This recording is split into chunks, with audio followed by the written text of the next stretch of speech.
Hello ladies and gentlemen, and welcome to another Cider Drinker Top 10. It's that time of year again where I'm going to do my annual Top 10 cider producers of 2017. Now, if you didn't see last year's one, then I'll just go over basically what this is. Well, obviously, as the title suggests, it's going to be my top 10 favourite cider producers of the year. Now, it's going to be a little bit different than some other top 10s because it's going to be a continuous thing over the years. So, I've got a list of, I've got 24 cider producers on my list here, but I'm only going to do the top 10. However, if you guys do want to know what the top 20 is, then just let me know in the comments below, and I might do 20 to 11 on the next one. Well, actually, I'll do 20 to 14 because I'm going to be doing the 3 honourable mentions on this list.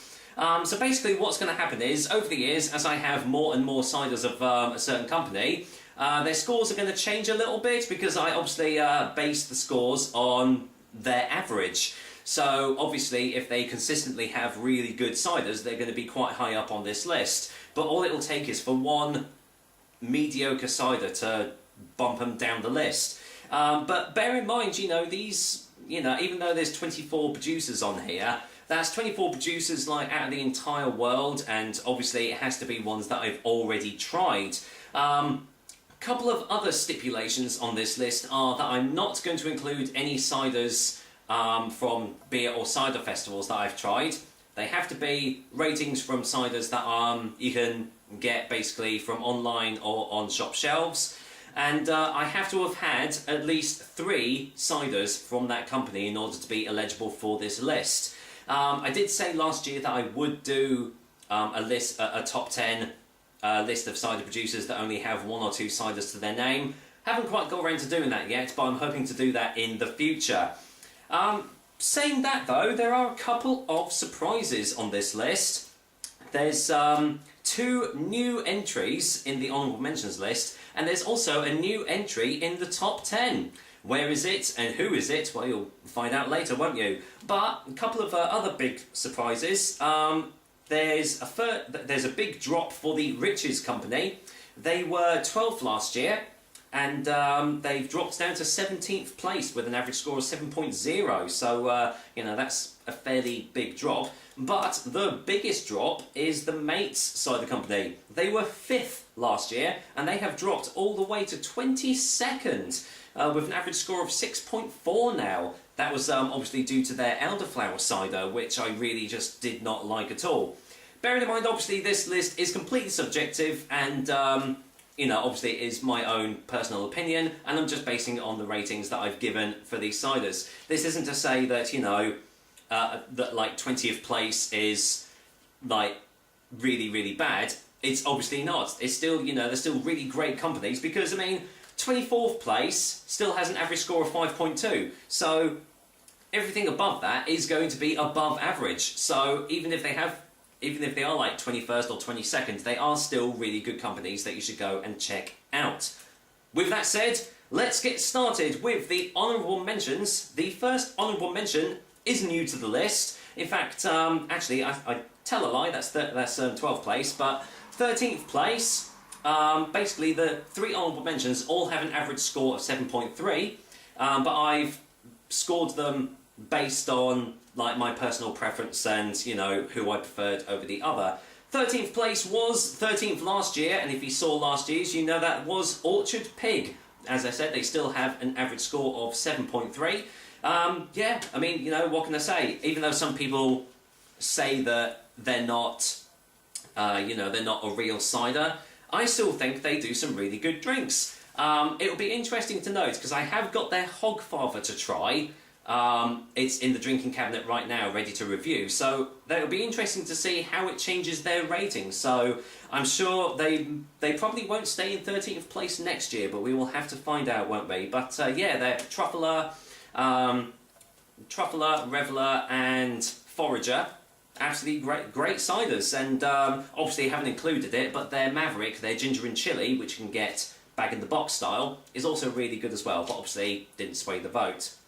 So the second honourable mention is again a score of 7.3, and as I've already said, it's a new cider company to the list. It's Hunt's Cider. I'm sure beforehand they would have made the list at some point, but I just didn't get round to having at least 3 of their ciders. But now, thanks to their Cockington, I've now managed to try them out. A really good company. It's one that I hadn't actually done for quite a while, but thanks to Orchard Box and with their Cockington cider, I was able to add them onto the list. So yeah, 12th place goes to Hunt's. And the final honourable mention is another new entry to the list, and also scores 7.3. I might actually next year do it 2 decimal places, because then it'll do the ratings a little bit better. But yeah, 11th place, 7.3, and that is St Paul's Cidery, based in Bristol. If we were basing ciders based on labels alone, then they would be first place, because they have got some of the best looking cider bottles out there, in my personal opinion. All of the ones that I've tried are in my drinking cabinet on display. They're Lucifer Dry, they're Pagan, and they're Sacrifice. All really great ciders. Their Pagan let them down a little bit because it was very strange tasting. But I cannot fault their Sacrifice and their Lucifer Dry, especially seeing as it's 6.66%. Very, very clever. So there we go. There are the 3 honourable mentions. So let's get into the top 10. So, coming in at 10th place, they were 9th last year, so they have actually dropped a place, with a score of 7.4, so they've, just squeaked in there, and that is Sheppy's Cider. I would imagine that this is going to change quite a bit if I can get hold of some of their newer ciders, because they have completely revamped themselves. They've given themselves new labels, new flavours. They've got rid of so many ciders from their range, like all the 750ml bottles you could get, their Bullfinch, Goldfinch, and I think it was Goldfinch or something. But anyway, their range has decreased substantially, but they have added a couple of new lines in. So, it'll be interesting to see how that affects their score.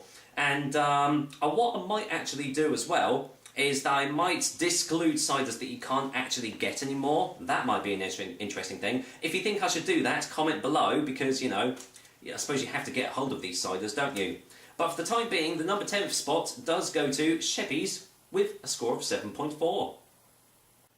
So, 9th place was 10th last year, so 10th and 9th place have basically swapped over, with a score of 7.6. And it's all the way from Germany, it's bembel-with-care. I know I haven't spoken about this company for quite a while, but that obviously doesn't change the fact that they are a really great company. And I am still very privileged and very appreciative of Benedict and the rest of the team at bembel-with-care for sending basically their entire range of ciders over to me to try out. All absolutely fantastic, some interesting flavours as well, especially their apple vine with cola, which was unique but really great. And they also do a cherry one as well. They've got their original. I even tried the 2 ciders that you can only get available in Russia, which was fantastic as well. So if you can get a hold of them, I seriously do recommend bembel-with-care. 9th place at 7.6. So, 8th place. 8th place, they were 6th last year, so they have actually dropped a couple of positions with a score of 7.9. But it's still a really great company, and one that I've started doing more cider reviews for because of Orchard Box, and that is Ross-on-wye. What a great company. Some fantastic ciders on here.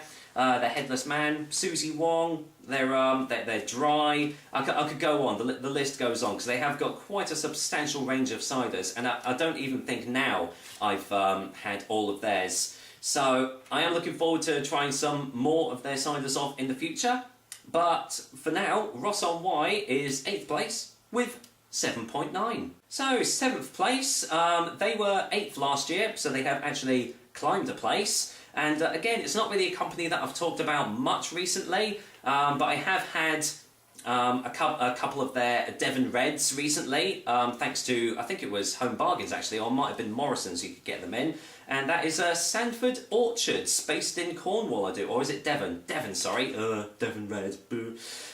Yeah, Devon-based company, and they produce some really great ciders. I know I've still got a couple of their range to try out. I haven't tried their Fanny's Bramble. Actually, I tell a lie, I have had it at cider festivals, but obviously don't include it on the list. But you can get it in bottle form as well.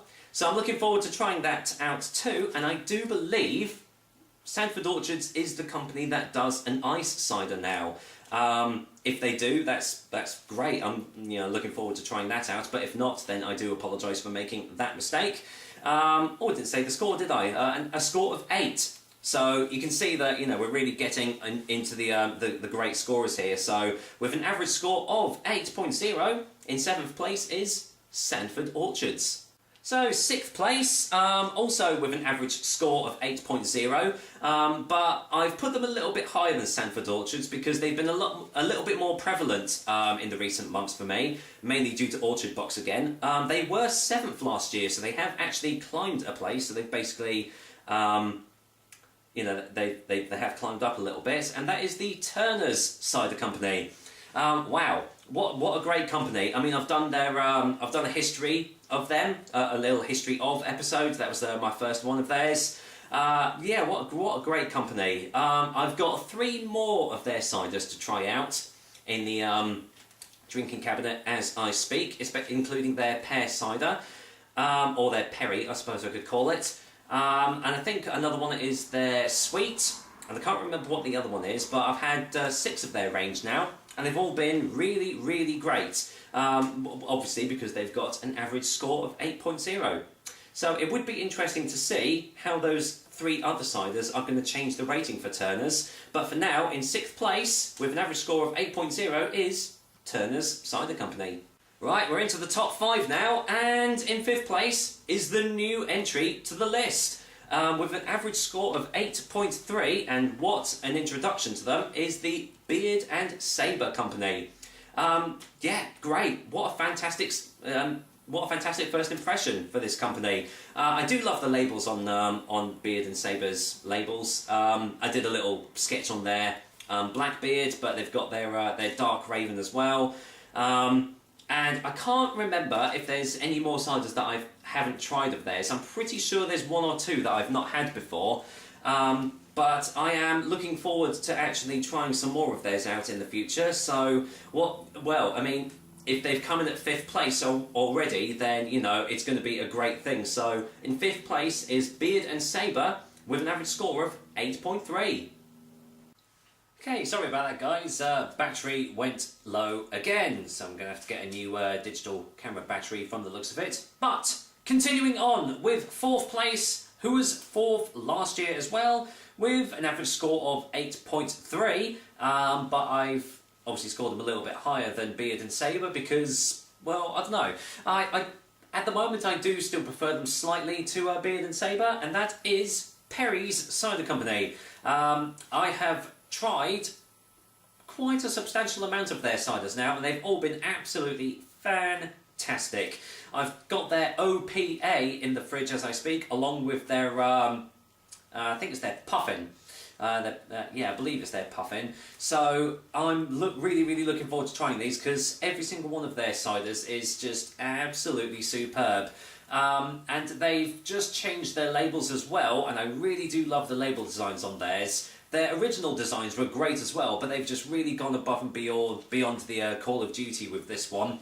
Look, they've basically made them look like vintage stamps, especially like there's one with the Stag Beetle. I think that's their Somerset Red Streak, I do believe. There's just, yeah, they're all based around animals and like birds and insects, which is, yeah, great. And the ciders inside them are absolutely fantastic too. So if you do get the chance, then definitely try out Perry's. That's why they've made number 4 on my list with a score of 8.3. So 3rd place was 3rd last year with an average score of 8.9. Well, I mean, I've spoken so much about this company recently. I've just done another history of episode based on them. and I've got their Court Royal cider to try out in the drinks cabinet. I am talking, of course, about Dunkertons. What else can I say about Dunkertons that I haven't said already? If you haven't tried one of their ciders yet, then stop watching this video and go out and try one now, because they're just superb. I mean, I've said that before, but they really do a fantastic job. They've recently just relocated because they're just getting bigger and bigger as the years go by. Their Black Fox you can easily get in local Waitrose stores around the area, but if you can get a chance to try some of their other ciders out, I just can't fault them. Their Breakwell Seedling, their Perry, their Dry Organic, just all of them are just fantastic ciders, superb quality, and they definitely know what they're doing over there. So yeah, third place very easily goes to Dunkertons with a score of 8.9. So, second and first place, who's going to be there? Well, I'm going to tell you that second place was second last year. Obviously, if you haven't watched last year's video, you won't know who it is, but if you have, you will know that with an average score of 9.0, it is the Worley's Cider Company. Well, yeah, I've got, again, I've got a couple more of their ciders to try in the drinks cabinet, so it'll be interesting to see how their rating changes once I've had theirs. But for now, the Worley Cider Company just can't do no wrong, in my personal opinion. Their Red Hen, their Harvest Moon, and their Mendip Hills. I mean, they are multi-award-winning ciders, and for good reason, because they just absolutely remarkable quality behind them. It'll be interesting to see what their Beatnik Billy is like. That's the one that I've got in the drinks cabinet. Yeah, just fantastic, absolutely fantastic. I've had their Red Hen and their Mendip Hills in the bag-of-the-box style as well. I happily tell you that they are just as superb as the ones in the bottles. So, Worley Cider Company definitely very much deserved second place with a score of 9.0. Go and check them out right now. So that means that first place hasn't changed since last year. Yeah, obviously, if you've watched last year's video, you'll know who it is. It is with an average score of 9.0, but I like them just a little bit slightly more than Worley's, and that is Gwatkin's. Yeah, for a second year running, Gwatkin's are my #1 favourite cider producer of the year. Again, I haven't really spoken about them much in recent months, but that doesn't stop the fact that Gwatkin's were not only my pretty much my introduction into proper real ciders, but that didn't make me sway my ratings at all, because they just do such... Their ciders are just second to none, and I've had so many of them before now. I've had their Blakeney Red Perry, I've had their Yarlington Mill, which was my favourite cider ever for a long time, and it still is one of my favourite ciders ever. Their Kingston Black is a superb single variety cider, and one of the best examples of a Kingston Black cider out there. Their Ice Age, which I don't actually think they do anymore, but that was superb as well. What am I saying? All of their ciders are just fantastic, remarkable, and they've actually just started following me on Twitter, which is fantastic, so they will get to see that they are once again #1 on my top 10 favourite cider producers of 2017. So, with that said, that is the top 10 cider producers of 2017. Yeah, as I've said, a couple of surprises on that list, but is anyone out there going to knock Gwatkin's off the #1 spot for me? It's going to be tough because, you know, an average score of 9.0 is pretty good. However, I have got Beatnik Billy for the Worley's Cider Company to try out there. So will it be bumping them up? Will it be bumping them down? Who knows?